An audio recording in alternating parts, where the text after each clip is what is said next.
Өнеркәсіпті дамыту қорының қолдауымен Екібастұз қаласының индустриялық аймағында тұтас илектелген темір жол доңғалақтарын өндіруге маманданған Проммаш комплект зауытының өндірістік қуаттарын кеңейту және жаңғырту жөніндегі жоба іске асырылды.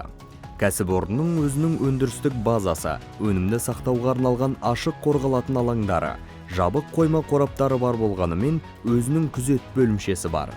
Зауыттың өзі екі негізгі бағыттан тұрады. Біріншісі суық бөлік, оған дайындау бөлімшесі, доңғалақтарды толық бейінді өңдеу желісі, батыра өңдеу бар бұзбай бақылау желісі, вальцетокарлық шеберханасы мен дайын өнімді сұрыптау тапсыру бөлімі кіреді. Ал екіншісі ыстық бөлік, оған дөңгелек пеш, пресса прокатты алаң және доңғалақтарды термиялық өңдеу желісі жатады. Зауыт өнімдерінің ассортименті жүк, жолаушылар вагондары мен локомотивтерге арналған темір жол доңғалақтарының 400-ден астам түрін, сондай-ақ метро вагондарына арналған және тапсырыс берушінің жеке сұранысы бойынша жасалған арнайы доңғалақтарын қамтиды.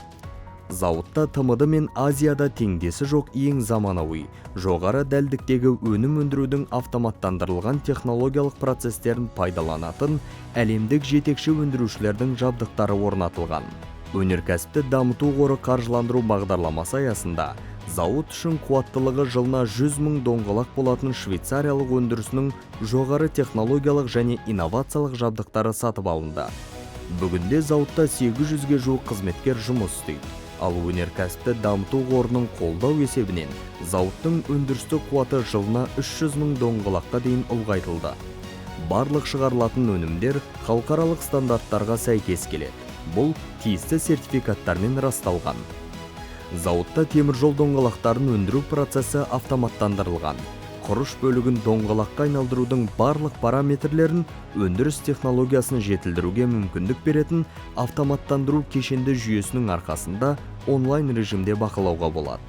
Проммаш комплект зауытының қуаты темір жол машина жасаудың өсіп келе жатқан қажеттіліктерін қамтамасыз етуге және жаңа экспортқа бағдарланған жоғары технологиялық отандық өндірушілердің бәсекеге қабілеттілігін арттыруға бағытталған. Өнеркәсіпті дамыту қоры арқылы іске асырылған мемлекеттік қолдау шаралары Проммаш комплект зауытына Орта Азияда жетекші орындарының бірін иеленуге, импортты алмастыру саясатын жүргізуге және де ішкі нарықтың темір жол өнімдеріне сұранысын қамтамасыз етуге мүмкіндік берді.